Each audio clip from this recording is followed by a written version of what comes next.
Hi, my name is Scania Florestal. I am the CEO and founder of HBCUMADE. We are the vanguards of culture and community. We're trying to solve a massive problem for not just communities, but for micro communities. And so specifically starting with historically Black colleges and universities, I myself attended the Virginia State University. I myself attended the illustrious Virginia State University. And when I was president of my alumni association, I noticed that it was really challenging to get alumni involved. And so understanding the dynamics from the perspective as an alumni myself, even when I was vice president of my pre-alumni association in undergrad, we never connected with alumni. And as in the alumni association, we never connected with students. And there was a lot of, not just questions, but a lot of unanswered questions and a lot of concerns there, and realized that the relationships were broken.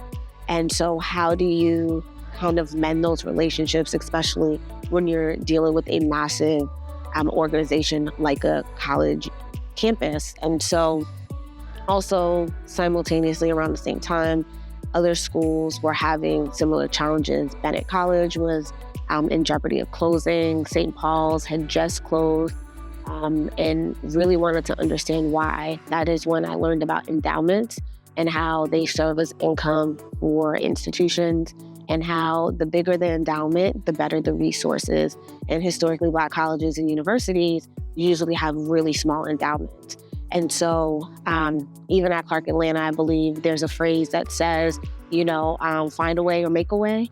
And the fact that that is our plight every day as Black Americans in this world and even at our institutions, I feel like it's not okay. But we talk about how the Black community has trillions of dollars in spending power. Well, how can we actually build our communities with economic? But part of that is the social aspect and us coming together as a community. If we don't know who we are, if we don't know who our students are and what their goals are, and give back as alumni or mentors, and even being able to look up to other people, and even for the universities who don't know who their alumni are, being able to re-engage with them in an organic way, in an authentic way, where when it comes to fundraising initiatives and when it comes to what's going on campus, people would be more involved if they felt that their university actually cared about them. And so that is kind of, in a really brief sentence or paragraph, how we're trying to solve this bigger issue. And the thesis is that once we're able to pull the community together and people feel valued within their community organically, they will want to give back to that community. And that will in turn have the effect of increasing endowments, providing values and resources to students, even to alumni. Sometimes, depending on the economy, you may lose your job. You may want to transition to another job. And like they say, your network is your net worth. And so we have to build that network so we can, potentially grow our own net worths as an individual and as a community. I've always been a problem solver. I'm always about let's work smarter, not harder. And so didn't realize I would be here 20 years later. This is my 20th anniversary from graduating high school and going off to college. And while I was in school, I was a part of my pre-alumni association, MAPA, Massachusetts pre-alumni. And by the time my senior year came around, I was vice president and realized that we never connected with alumni. And then 10 years later, I became president of the Alumni Association in Atlanta and realized that we never connected with students. I realized there was like a missing gap there. There were times when we were like, hey, we want to give scholarships to students, and the school would not connect us with students. And so how do we democratize that, right? Like, how do we, if we're supposed to be a part of this ecosystem or part of this name or this kind of fraternal type of organization, like, for example, if you go to Harvard, it's like, you automatically are part of like the Harvard family and it opens up doors for you. Well, it should be the same thing no matter what school you go to. And so I felt like that gap needed to be filled. And then also simultaneously around the same time, I realized that Bennett College was having challenges. They were about to lose their accreditation because of their endowment numbers. St. Paul's had recently just closed, also because of financial issues. And so learning about what is an endowment, how do you even start one, what does it mean, and understanding that it serves as income for the institution. So the bigger the endowment, the better the resources. And so around the same time, once I had this idea, created VSUMADE as a way to kind of test out my thesis on how really bringing together community, bringing together students, bringing together alumni can really provide provide impact across our institutions. And so I went to Virginia State University in 2018, started VSUMADE.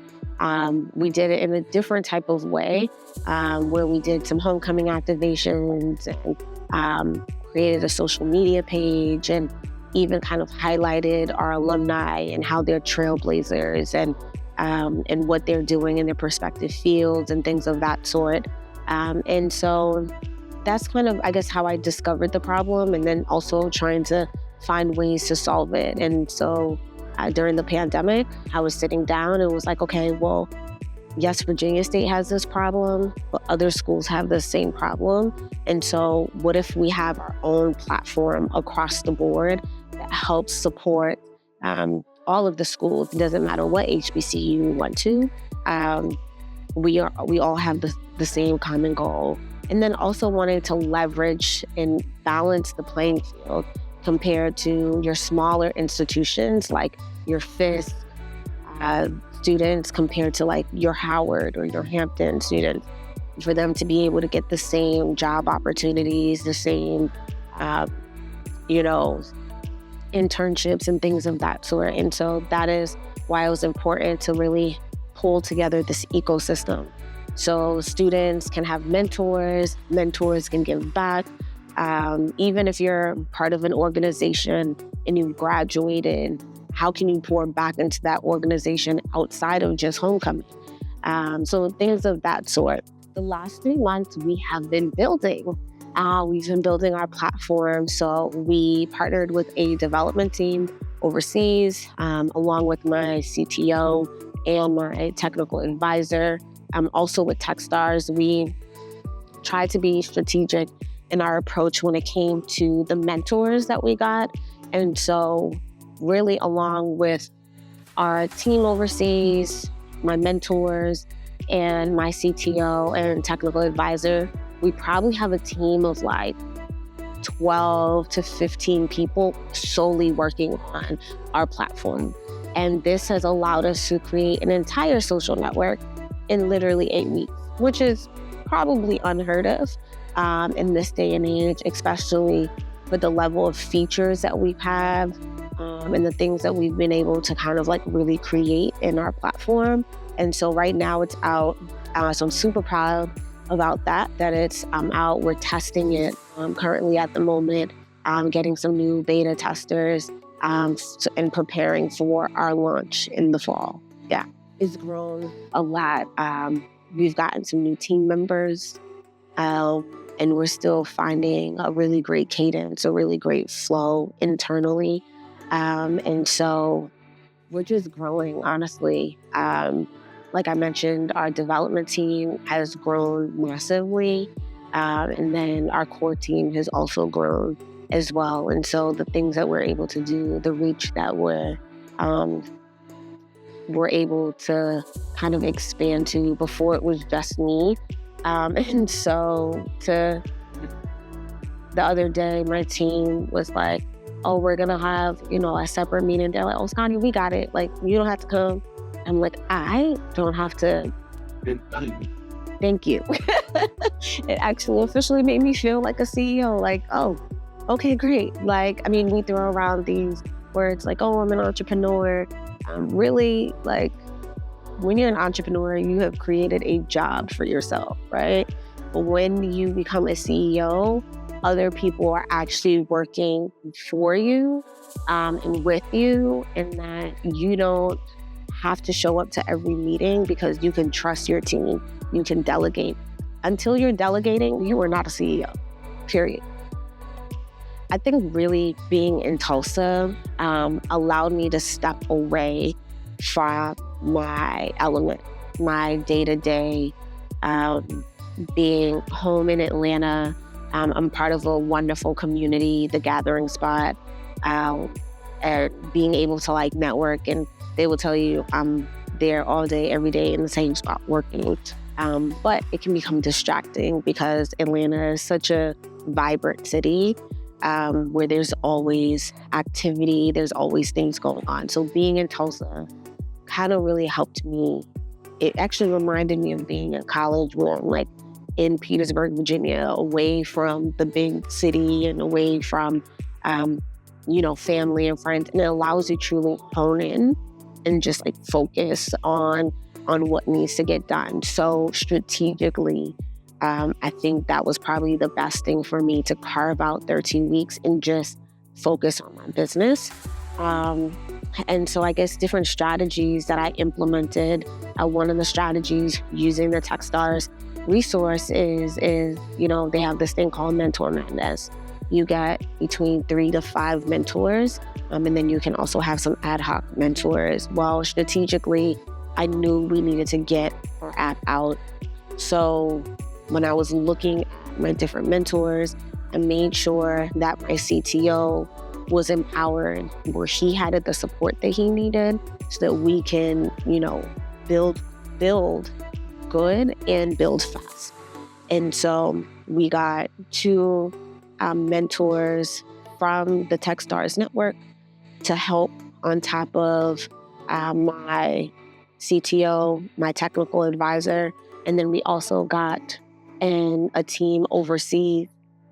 And so between the 12 of them, basically, they were able to build our platform relatively quickly. That really, it's unheard of that an app would come out in like 6 to 8 weeks, right? And so that was one strategic thing. Also, my CMO and even operations, making sure that I put strategic advisors in place to kind of help support them in their needs. So that way, like each department is not like, oh, I have all these mentors and all these advisors and, everyone's coming at me fast and coming at me from different areas. It's, okay, how can I support you as my COO or my CTO, and then putting people in place to support them, as well as having people who support me in the business and the vision. And so, and also it's important that the people that you put in place are in alignment and see the goal. If there's not a goal post that everyone can see that's clear, then it makes it really challenging to know how do we move this ball forward. I used to play basketball, but I'm a football girl. And, I think about, I'm from Boston, so I'm a Patriots fan. And one of the things I love about Tom Brady is yes, he can throw a Hail Mary, but it's really about how quickly you can move the ball down the field, even if it's 5 yards or 10 yards or 20 yards. And even if you have to go back a few yards, really it's about how do we get this touchdown?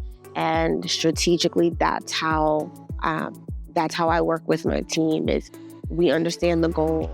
What does each part of my team, what do they need? What support do they need? And then kind of just going from there and being able to, we all have the same goal in mind. So when I started my business, over 4 years ago, I did have a CTO. And he was my CTO for my other business and really good friend of mine. And he actually really helped me develop this concept and this idea.